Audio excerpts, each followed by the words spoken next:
Le docteur Madické Diagne, je suis le directeur de l'inspection, la surveillance du marché et des vigilances au sein de l'Agence sénégalaise de réglementation pharmaceutique. Nous avons jugé nécessaire d'organiser cette rencontre ici au niveau de la région médicale de Saint-Louis. Je rappelle que c'est une rencontre qui se tient simultanément sur l'ensemble du territoire national à travers différents axes et qui a pour principal objectif d'informer tous les acteurs des structures sanitaires et de la chaîne d'approvisionnement dans son ensemble sur la pharmacovigilance.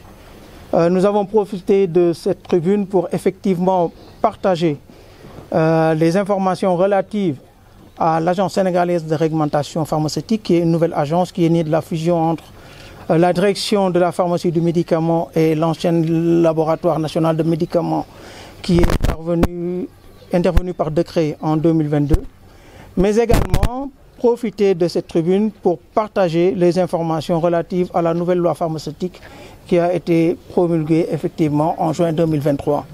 Et cette nouvelle loi a apporté des innovations pour pouvoir intégrer aussi bien les traités que le Sénégal a signés, mais également intégrer des domaines qui n'étaient pas réglementés dans l'ancienne loi pharmaceutique.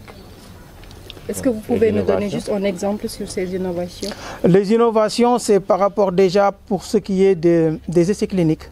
D'habitude, les essais cliniques n'étaient pas réglementés par l'ancienne autorité de réglementation. Maintenant, c'est revenu au niveau de l'ARP, mais également et surtout le renforcement des sanctions relatives au trafic illicite de médicaments et la distribution de médicaments de qualité inférieure, entre autres innovations.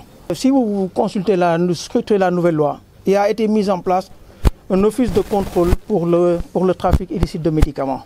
Donc ça va être un office qui va renfermer l'ensemble des différents acteurs, que sont la police, la gendarmerie, la douane, l'armée, et qui va nous permettre de traquer les trafiquants, parce qu'il ne faut pas oublier que c'est du trafic. Nous avons une obligation de faire assurer la réglementation, mais il y a d'autres acteurs avec qui nous travaillons pour effectivement travailler à juguler ce fléau qui est vraiment dommageable pour nos populations. Il est important que nous soyons une lutte concertée, mais au niveau des différents acteurs pour lesquels nous avons la charge et le contrôle, nous travaillons à les sensibiliser et à mettre en place des dispositifs pour que ces trafics-là ne puissent pas prospérer.